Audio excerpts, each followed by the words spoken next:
pessoas, beleza? Mais uma vez aqui, sou o professor Guga Valente, professor do Brasil Escola de Redação, e hoje nós vamos começar uma análise sobre as competências do Enem. Pois é, essa é uma pergunta que estão sempre fazendo pra gente. Como é que tira 1000 no Enem? Bom, é só não errar nenhuma dessas competências. Bom, não é tão simples assim, né? Então a gente vai analisar competência a competência com você, pra gente verificar o que é que pode ser feito para melhorar. Hoje nós vamos começar com a competência 1.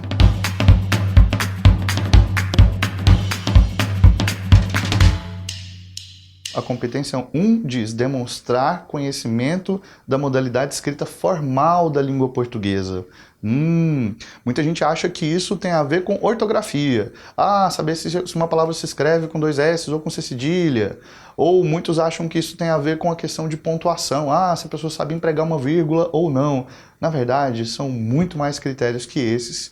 E a gente vai analisar cada um deles a partir de agora, tá? Vamos ver o que é que está sendo cobrado, então, o que está sendo pedido nessa prova e por que essa competência é tão complexa assim, beleza? Vamos olhar primeiro os aspectos que dizem respeito à parte formal. O que é formalidade da língua?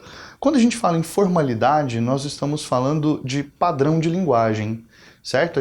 Do mesmo jeito que a gente conversa com os nossos amigos adotando um padrão de linguagem, nós conversamos, por exemplo, com os nossos professores adotando outro padrão de linguagem.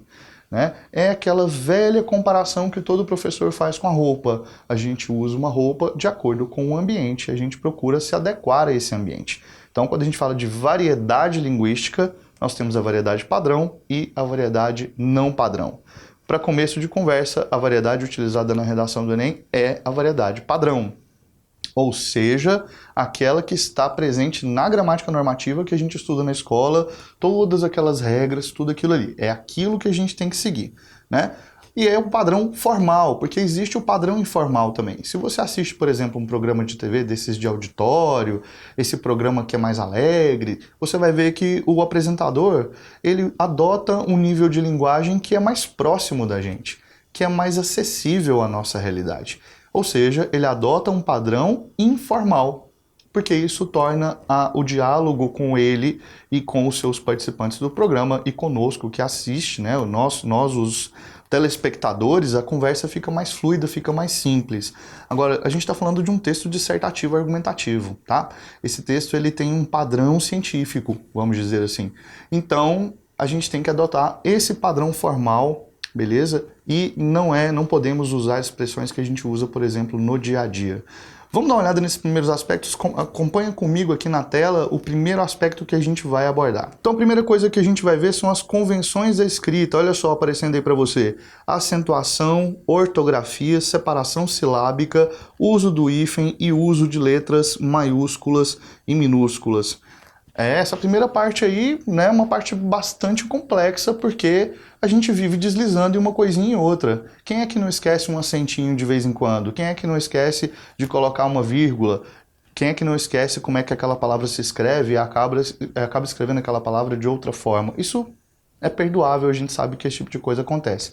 Mas no Enem, se você tiver 2 deslizes em qualquer um dos aspectos que eu vou apontar para você hoje, no máximo 2 deslizes leves, você ainda consegue tirar 200. Agora, passou de 2 deslizes, ou você teve um deslize mais grave, por exemplo, né, usando uma palavra que gerou uma contradição dentro do texto, nesse caso, aí a gente vai ter problema. Então acompanha comigo esse primeiro critério aí, ó, acentuação. A gente sabe que existem regras de acentuação em português. Essas regras são relativamente simples. Um estudante de ensino médio, ele já tem que estar a par dessas regras, pois elas são muito simples. A começar, por exemplo, pelas proparoxítonas, né? Aquelas palavras que têm a sílaba tônica na antepenúltima sílaba. Essa sílaba tônica, né, que é a antepenúltima, que a gente vai chamar de proparoxítona, vai acontecer o que com essas palavras? Todas serão acentuadas. Isso é uma regra. É uma regra simples.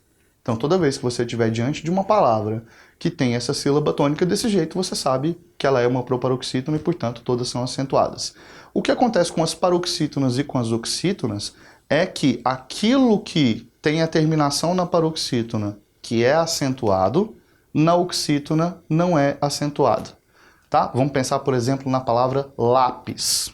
Essa palavra lápis, ela é uma paroxítona terminada em IS. Agora eu vou pegar uma oxítona, a palavra funis. Observe que ela também termina em IS. O que acontece nesses casos é que a paroxítona terminada em IS vai ser acentuada, enquanto a oxítona terminada em IS não vai ser acentuada. Então é mais ou menos assim, a gente inverte. Aquilo que termina a paroxítona que a acentua, na oxítona não a acentua. E assim a gente inverte. É basicamente isso. Mas eu não vou me delongar nisso, eu quero só te mostrar que existem essas regras e que elas não são complicadas. Então, numa tarde de estudos, você consegue quitar essa questão rapidamente. Vamos para o segundo tópico. Ortografia, ou seja, a correta grafia das palavras. Qual que é o esquema? O esquema é você usar as palavras que você conhece. O esquema é você ler bastante e prestar muita atenção às palavras que você não conhece para aprendê-las, para depois aumentar o seu repertório e poder utilizá-las.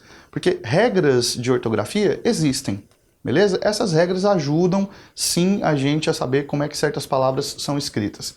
Mas no frigir dos ovos, ou seja, no nosso cotidiano aí, o que importa mesmo é a gente tentar decorar como é que as palavras são. Eu não aconselho ficar se debruçando sobre regras de ortografia. Eu acho que a gente tem mais é que tentar decorar as palavras. É um caminho que depende muito da nossa atenção, mas é um caminho melhor. Terceiro tópico, separação silábica. Ah, Guga, essa é fácil, essa a gente aprendeu lá no ensino fundamental. Pois saiba que tem gente que não sabe separar sílabas. E aí quando é que você vai separar sílabas numa redação? Quando você chega ao final da linha. Aí tem um negocinho chamado translineação. O que é a translineação? É quando você separa a sílaba lá na parte de cima e o restante da palavra vai para a parte de baixo da linha. Você coloca um tracinho na frente daquela parte das sílabas que ficou na parte de cima da linha e outro tracinho embaixo para poder continuar.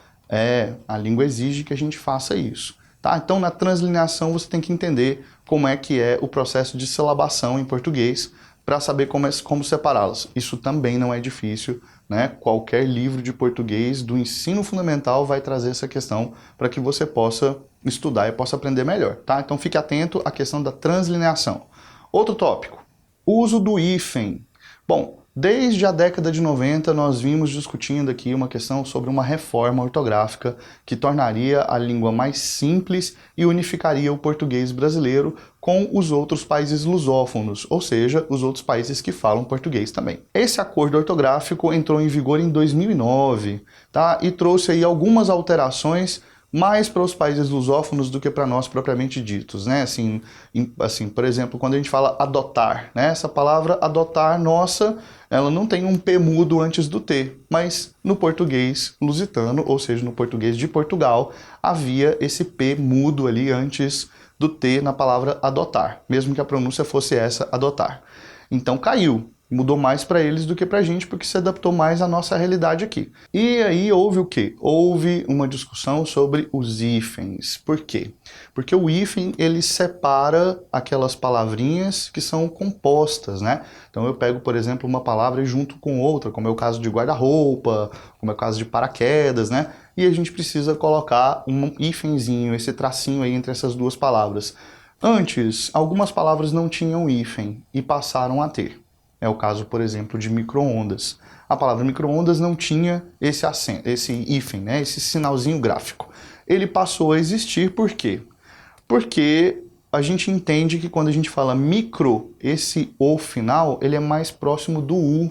Se a gente fala micro sozinho, é muito provável que o som que a gente escute seja o som de U, micro. Acompanha comigo, não é? Agora, ondas, a gente não fala ondas, a gente fala ondas, né? Então são dois Os diferentes. Como eles têm sons diferentes, os gramáticos acharam por bem separá-los para que a gente pudesse diferenciá-los melhor. Em outros casos, o hífen caiu. Na verdade, na maior parte dos casos, o hífen caiu. Eu aconselho você dar uma olhadinha no novo acordo ortográfico com essas novas regras do hífen, que são realmente simples. As pessoas fazem muita tempestade em copo d'água porque não é complicado assim, tá? Dá uma olhadinha lá. Vamos continuar. Próximo item. Uso de letras maiúsculas e minúsculas.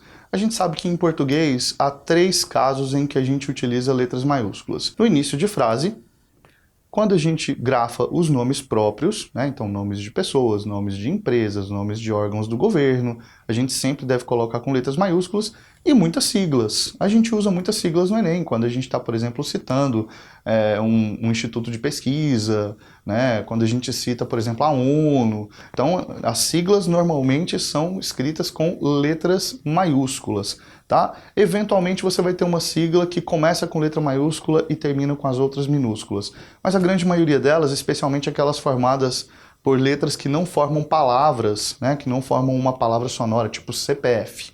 Não formam uma palavra com vogais, né? Você só tem as consoantes ali. Nesse caso, por exemplo, a gente só tem letras maiúsculas. Então são esses 3 casos em português em que a gente grafa palavras com letras maiúsculas. Super importante que você saiba isso também.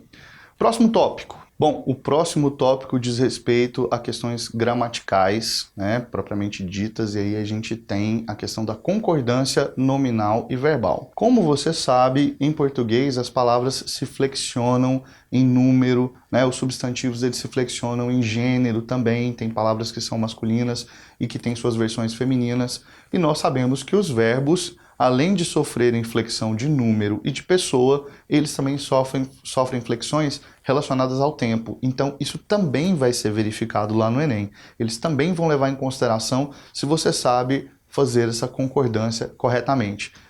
Precisa estudar isso aí. Concordância é algo muito sério, é uma matéria longa e que demanda muitos detalhezinhos. Não é difícil, mas tem muitos detalhezinhos, beleza? Próximo tópico. Flexão de nomes e verbos. Então, é isso que a gente estava falando, né? A concordância indica, por exemplo, quando uma palavra está no plural, que a palavra que esteja relacionada com ela também esteja no plural. Então, quando a gente fala de flexão, nós estamos levando em consideração o fato de que as palavras em português sofrem essas variações. Então, nós temos que saber flexioná-las adequadamente. Uma palavra que está mal flexionada, ela vai gerar problemas não só de grafia, não só do problema da língua, mas pode gerar inclusive um problema de coesão. Então a gente tem que ter isso em mente também, beleza? Então presta bem atenção à flexão de nomes e verbos, perdão, né? Nomes e verbos, presta atenção nisso, tá bom? Próximo tópico, pontuação. Bom, pontuação é outra matéria bastante complexa, nós precisamos ter bastante conhecimento de sintaxe para a gente poder colocar vírgulas corretamente. Às vezes o aluno espera que a gente ensine vírgula em uma aula. Vírgula não é uma matéria que a gente ensina simplesmente em uma aula. Para isso é preciso que a pessoa domine conhecimentos de período simples e período composto, por exemplo. As vírgulas elas ocorrem quando você tem domínio dessas matérias. Se você não tem domínio, não adianta. Tá? Então, estude sintaxe, estude período simples e composto para estar em dia com a pontuação, em especial a vírgula, que é dos maiores problemas. Afinal de contas, a gente o tempo todo está construindo frases complexas, períodos compostos, separados por vírgula, e elas precisam estar bem colocadas, caso contrário, elas podem gerar outro sentido daquilo que você quer dizer. Então, ficar muito atento a isso, beleza? Regência verbal e nominal. Regência tem a ver com o fato de que algumas palavras em português pedem que você utilize uma preposição. Por exemplo, a palavra devido. Toda vez que a gente usa essa palavra, ou pelo menos a maioria das vezes que a gente usa essa palavra, ela pede uma preposição, a preposição a. Então, devido a alguma coisa, devido a isso, devido à falta, devido ao problema. Então a gente tem que ter noção de que essa palavrinha precisa da preposição a. Você vai ter verbos, por exemplo, como o verbo gostar, que é um verbo que pede a preposição de. Quem gosta, gosta de alguma coisa. Então, saber regência significa conhecer as preposições. As mais usadas são a preposição a preposição de, a preposição com e a preposição para. Essas são as mais recorrentes quando se fala em regência. Mas nós temos outras várias preposições que também podem ser utilizadas e para isso a gente precisa estar em dia com esse conhecimento também, beleza? Então pegar firme em regência para não ter dúvida e não ter problema na hora de fazer a redação, tá bom? Próximo tópico, colocação pronominal. Colocação pronominal tem a ver com a gente saber empregar os pronomes. Então a gente sabe que os pronomes eles podem ser demonstrativos, pronomes pessoais do caso reto, a gente sabe que tem pronomes oblíquos, né? Precisamos entender como é que esses pronomes se posicionam. Um dos pronomes que a gente usa com frequência dentro da redação é o pronome demonstrativo esse.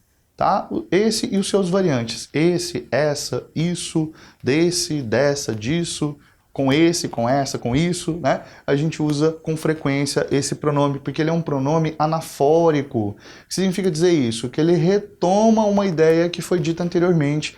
Daí a importância de você ter conhecimento sobre colocação pronominal. Afinal de contas, o pronome é muito importante para manter a sequência dentro do texto. Bom, o próximo tópico é escolha de registro. Bom, como eu disse mais cedo, a dissertação argumentativa é um texto formal, portanto a gente não vai utilizar termos, expressões idiomáticas, nós não vamos usar palavras aí que a gente usa no nosso cotidiano de modo informal, expressões como daí, quando a gente está contando uma história a gente faz muito isso, né? Tava na casa dele, daí a gente conversou sobre tal coisa, aí fez isso. Então esse tipo de coisa tá cortado, né? A gente não faz isso numa dissertação argumentativa e a gente mantém o padrão de formalidade, ok? Então variando bastante as palavras para evitar essa repetição e também para a gente poder fazer um texto que esteja mais adequado a essa realidade da dissertação argumentativa. Pensemos nesse texto como um texto científico mesmo, tá bom? E o último aspecto que a gente vai observar é este aqui, ó. Presta atenção. Escolha vocabular. O que acontece? Quando a gente está escrevendo, eventualmente a gente escolhe palavras que a gente acha que são bonitas, que são interessantes, que são palavras que vão deixar o nosso texto mais rico, e em certa medida isso é verdade. Nós temos que tentar fazer a melhor escolha vocabular possível. Agora, usar palavras difíceis, palavras raras, palavras antiquadas, palavras que já saíram de uso, né, aqui no Brasil, não significa que vai tornar o seu texto melhor. Tem várias redações aí que a gente vê que utilizam palavras difíceis, termos, por exemplo, do juridiquês, né, da linguagem jurídica e tal, tentando fazer com que o texto seja mais chamativo. Mas isso está em desuso. Há vários exemplos de redações nota máxima que não utilizam nenhuma palavra difícil, palavras dentro da normalidade, dentro do contexto. Vamos tentar, por exemplo, fazer um vocabulário bastante variado para evitar essas repetições e também empregar palavras que sejam precisas. Como é que eu faço isso, Guga? Evitando a cilada. Eu não sei a diferença entre iminente e eminente. Eu não sei qual é dos dois, então eu não vou usar. Quando eu não sei o que significa aquela palavra, eu utilizo outra. Eu não sei direito se essa palavra significa isso que eu quero dizer. Então não uso essa palavra. Tá? A dica é, ao ser preciso vocabularmente, quando o avaliador observa esse aspecto, ele quer ver se você consegue empregar as palavras de acordo com aquilo que o português sugere, de acordo com o que o dicionário sugere, de acordo com o que a gramática apregoa. Né? Não é para fazer invencionices, ficar criando palavras, né? Não é recomendável fazer isso no Enem. Né? A gente está fazendo uma dissertação argumentativa. Caso estivéssemos fazendo uma crônica ou um artigo de opinião, talvez coubesse a gente inventar um pouquinho. Mas no caso da dissertação, isso não é recomendável. Beleza?